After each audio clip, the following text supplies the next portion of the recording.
महाभारत अर्जुन की प्रतिज्ञा। महाभारत का भयंकर युद्ध चल रहा था। लड़ते लड़के अर्जुन रण क्षेत्र से दूर चले गए थे। अर्जुन की अनुपस्थिति में पांडवों को पराजित करने के लिए द्रोणाचार्य ने चक्रव्यूह की रचना की। अर्जुन पुत्र अभिमन्यु चक्रव्यूह भेदने के लिए उसमें घुस गया। उसने कुशलतापूर्वक चक्रव्यूह के 6 चरण भेद लिए, लेकिन 7वें चरण में उसे दुर्योधन, जयद्रथ आदि 7 महारथियों ने घेर लिया और उस पर टूट पड़े। जयद्रथ ने पीछे से निहत्थे अभिमन्यु पर जोरदार प्रहार किया। वह वार इतना तीव्र था कि अभिमन्यु उसे सहन नहीं कर सका और वीरगति को प्राप्त हो गया। अभिमन्यु की मृत्यु का समाचार सुनकर अर्जुन क्रोध से पागल हो उठा। उसने प्रतिज्ञा की कि यदि अगले दिन सूर्यास्त से पहले उसने जयद्रथ का वध नहीं किया तो वह आत्मदाह कर लेगा। जयद्रथ भयभीत होकर दुर्योधन के पास पहुंचा और अर्जुन की प्रतिज्ञा के बारे में बताया। दुर्योधन उसका भय दूर करते हुए बोला, चिंता मत करो मित्र, मैं और सारी कौरव सेना तुम्हारी रक्षा करेंगे। अर्जुन कल तुम तक नहीं पहुंच पाएगा, उसे आत्मदाह करना पड़ेगा। अगले दिन युद्ध शुरू हुआ। अर्जुन की आंखें जयद्रथ को ढूंढ रही थीं, किंतु वह कहीं नहीं मिला। दिन बीतने लगा। धीरे धीरे अर्जुन की निराशा बढ़ती गई। ये देख श्री कृष्ण बोले, पार्थ, समय बीत रहा है और कौरव सेना ने जयद्रथ को रक्षा कवच में घेर रखा है।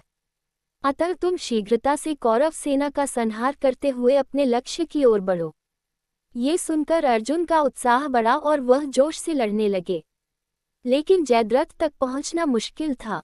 संध्या होने वाली थी। तब श्री कृष्ण ने अपनी माया फैला दी। इसके फलस्वरूप सूर्य बादलों में छिप गया और संध्या का भ्रम उत्पन्न हो गया। संध्या हो गई है और अब अर्जुन को प्रतिज्ञावश आत्मदाह करना होगा, ये सोचकर जयद्रथ और दुर्योधन खुशी से उछल पड़े। अर्जुन को आत्मदाह करते देखने के लिए जयद्रथ कौरव सेना के आगे आकर अट्टहास करने लगा। जयद्रथ को देखकर श्री कृष्ण बोले, पार्थ, तुम्हारा शत्रु तुम्हारे सामने खड़ा है। उठाओ अपना गांडीव और वध कर दो इसका। वह देखो अभी सूर्यास्त नहीं हुआ है। ये कहकर उन्होंने अपनी माया समेट ली। देखते ही देखते सूर्य बादलों से निकल आया। सबकी दृष्टि आसमान की ओर उठ गई। सूर्य अभी भी चमक रहा था। ये देख जयद्रथ और दुर्योधन के पैरों तले जमीन खिसक गई। जयद्रथ भागने को हुआ, लेकिन तब तक अर्जुन ने अपना गांडीव उठा लिया था। तभी श्री कृष्ण चेतावनी देते हुए बोले, हे अर्जुन, जयद्रथ के पिता ने इसे वरदान दिया था कि जो इसका मस्तक जमीन पर गिराएगा उसका मस्तक भी 100 टुकड़ों में विभक्त हो जाएगा। इसलिए यदि इसका सिर जमीन पर गिरा तो तुम्हारे सिर के भी 100 टुकड़े हो जाएंगे। हे पार्थ, उत्तर दिशा में यहाँ से 100 योजन की दूरी पर जयद्रथ का पिता तप कर रहा है। तुम इसका मस्तक ऐसे काटो कि वह इसके पिता की गोद में जाकर गिरे। अर्जुन ने श्री कृष्ण की चेतावनी ध्यान से सुनी और अपनी लक्ष्य की ओर ध्यान कर बाण छोड़ दिया। उस बाण ने जयद्रथ का सिर धड़ से अलग कर दिया और उसे लेकर सीधा जयद्रथ के पिता की गोद में जाकर गिरा। जयद्रथ का पिता चौंक कर उठा तो उसकी गोद में से सिर जमीन पर गिर गया।